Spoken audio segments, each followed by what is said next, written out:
दिल्ली की शालीमार बाग विधानसभा, दिल्ली की मुख्यमंत्री रेखा गुप्ता, उनकी विधानसभा है और उनकी विधानसभा के अंदर जीपी ब्लॉक पीतमपुरा की झुग्गी आती है, जो कि दिल्ली की ऐतिहासिक झुग्गियों में इसलिए उसको कहा जा रहा है क्योंकि ये वो झुग्गी है जहां पर प्रधानी का चुनाव यहाँ के झुग्गी वाले लड़ते हैं और झुग्गी वाले किस तरह से वोट देते हैं और उस प्रधान को कितनी अहमियत देते हैं, ये तस्वीर हम आज देखने का काम करेंगे। मेरे साथ आप देख रहे हैं यहाँ के लोग मौजूद हैं, यहाँ की महिलाएं मौजूद हैं। हम इनसे ये सवाल करेंगे कि ये जो आपकी झुग्गी में जो प्रधानी का जो चुनाव होता है, उस प्रधानी के चुनाव को आप कितनी अहमियत देते हैं और पिछला जो प्रधानी का चुनाव 2017 में हुआ था उसको लेकर और आज 8 साल बीत गया है, क्या नजरिया बना प्रधान को लेकर, कितने खुश नाखुश नजर आए और अब आने वाले समय में फिर प्रधान का चुनाव आ रहा है, उसको लेकर दिमाग में क्या क्या योजनाएं चल रही हैं? क्या चल रही है, हम तो खुश है। प्रधान जो कोई यहाँ पे है। हाँ, कौन है प्रधान? यही है सुरेश अंकल। सुरेश वानखेड़े जी जो है वो प्रधान। ये प्रधान नहीं है, ये उप प्रधान है, तो इनसे खुश राधे जी है। राधे जी, एक राधे जी है। कुछ भी होता है उन्हीं को पकड़ते हैं। पकड़ो प्रधान को, पकड़ो प्रधान को। और क्या। तो कौन से वाले प्रधान को पकड़ते हैं, सुरेश को या राधे को? दोनों को पकड़ते हैं। दोनों को। और क्या, दोनों काम आते हैं? और क्या, दोनों काम आते हैं। दोनों काम आते हैं?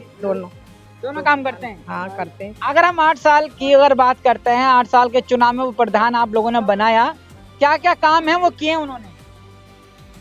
कुछ भी नहीं करा। आप बताइए ना। आप नहीं बोलो, जो मन में आए बोल दो। क्या लग रहा है कि 8 साल का जो सफर रहा है चुनाव का, प्रधानी का चुनाव, तो उसको लेकर जो प्रधान रहे, उप प्रधान रहे, किसकी कार्रवाई से ज्यादा खुशी नजर आई और कौन बेहतर रहा है? हमारे लिए तो सुरेश वानखेड़े जी बेहतर हैं। सुरेश वानखेड़े जी ज्यादा जी, बेहतर। जब बुलाते हैं तब आधी रात की जब मर्जी कोई काम पड़ता है तुरंत आके खड़े होते हैं। जिस लायक उनके सेवा होता है वो हमारा सेवा करते हैं। और हर चीज में हमेशा बुलाने पे आते हैं। राधे के हम बुलाते हैं तो कहेंगे कि आज यहाँ है, हम वहाँ हैं, वहाँ है, वो भाई हमारे टाइम पर नहीं आ पाते हैं। नहीं आ पाते हैं। जो पास में है वो ही सही है। जो हमारे लिए करेगा हम उसी कोड देंगे, चाहे कोई भी हो, चाहे राधे हो या सुरेश हो या अगला कोई खड़ा हो, जो हमारे लिए अच्छा खड़ा होगा मैं उसी कोड देंगे, जो अच्छा होगा। हाँ। लेकिन अच्छे की पहचान तो करी होगी ना अभी तो।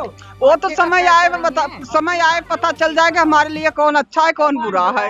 हाँ, किसी का हम बुराई नहीं कर सकते ना किसी के, बोला हमारे लिए तो सुरेश जी अच्छे हैं। ठीक है, अब मैं एक सवाल आपसे पूछना चाह रहा हूँ। सवाल मेरा आपसे यह है कि दिल्ली के अंदर आप भी जाते होंगे, आपके रिश्तेदार लोग होंगे, जिस तरह से प्रधानी का चुनाव आपकी झुग्गी में होता है, क्या दिल्ली की किसी और झुग्गियों में भी आपने सुना है कि इस तरह का प्रधानी का चुनाव होते हुए? नहीं, ऐसा तो हम अभी नहीं देखे और न सुने, न इतना हम कहीं ऐसे झुग्गियों में जाते हैं। मुला हमारे झुग्गियों में जो होता है वो हम जानते हैं। हाँ, क्या आप जानते हैं कि दिल्ली की और झुग्गियों में भी इस तरह का चुनाव प्रधानी का होता होगा? नहीं, जहाँ रहते हैं हम वहीं का पता रखेंगे ना, और कहीं का क्या पता रखेंगे। हमें उनका क्या करना झुग्गियों से। हम जहाँ रहेंगे वहीं पता करेंगे। झुग्गी का पता रखते हैं। डी ब्लॉक का क्या होता है क्या नहीं होता है, चमार में भल्ला डी ब्लॉक। ऐसा है, सुनो, ऐसा है, लोग अपने घर की खबर कम रखते हैं, पड़ोसियों की ज्यादा रखते हैं। हाँ, तो यही है हमारे पड़ोसी डी ब्लॉक। ध्यान नहीं रखेंगे क्या पड़ोसी। लड़ाई होती है, सारे इकट्ठे हो जाते हैं। मेरा ये सवाल था कि कभी ये सुना है कहीं कि दिल्ली की झुग्गी में प्रधानी का भी चुनाव होता है? गांव में तो होता है प्रधानी का हाँ, चुनाव, गांव में होता है। सरकार की एक जो पूरी ऊपर सिस्टम है। हाँ, होता है। लेकिन दिल्ली के अंदर तो प्रधानी के चुनाव का कुछ है ही नहीं। नहीं सुना। लेकिन फिर भी प्रधान जो यहाँ बनेगा वो उम्मीदवार बन रहा है, पैसा खर्च करके एक राशि जमा कर रहा है, पैसा जमा करके प्रचार करेगा और ऊपर से फिर काम भी करेगा। उस प्रधान का फायदा क्या होता होगा? उस प्रधान के कोई फायदा नहीं होता भैया, वो खाली पब्लिक की सेवा करते हैं। पब्लिक की सेवा के लिए पैसा भी खर्च कर रहेगा, समय भी देगा। कुछ तो मिलेगा प्रधान को, यहाँ से थोड़ी प्रधान बन जाएगा। कहाँ से मिलेगा? उनको भी बीवी बच्चे पाल रहे हैं। प्रधान का यहाँ से सूखी रोटी खाएगा तो कहाँ से मिलेगा? सरकार देगा। कौन सरकार देगा? सरकार चुनाव थोड़ी करा रही है। फिर कौन देगा? कोई करा रहा है, जो कोई देगा। ये चुनाव तो आप लोगों का है, पब्लिक कर रही है, आप लोग कर रहे हैं, सरकार नहीं करा रही। तो फिर हम देंगे सब मिलजुल के। हाँ, ये बात यही बस जानना सुनना चाह रहा था कि जो प्रधान आपके लिए खड़े होंगे तो सब जीतेंगे। एक जिताना तो एक को ही है ना। नहीं, अगर वो जीते तो सारे हम भी तो जीतेंगे। हाँ हाँ, ये बात है ना।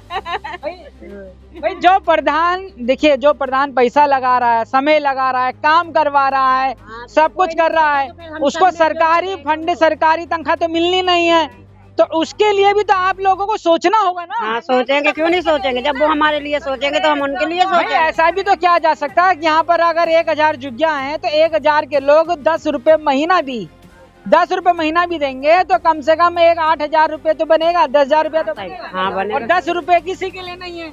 हाँ। ये मेरा सुझाव था। सही बात। अगर आप 10 रुपए दोगे तो प्रधान के ऊपर हक से कहोगे हाँ, मेरा काम ये नहीं कराया आपने, हाँ, सही बात। है ना, और काम नहीं कराया था, मैं 10 रुपए नहीं दूंगी इस महीने, सही बात है, सही बात है ना। तो ये चीजें रहेगी, मतलब प्रधान को भी आपसे जोड़ना होगा ना। तो इस तरह से अगर चुनावी प्रक्रिया रहेगी, क्या कहेंगे ये जो चर्चा है कि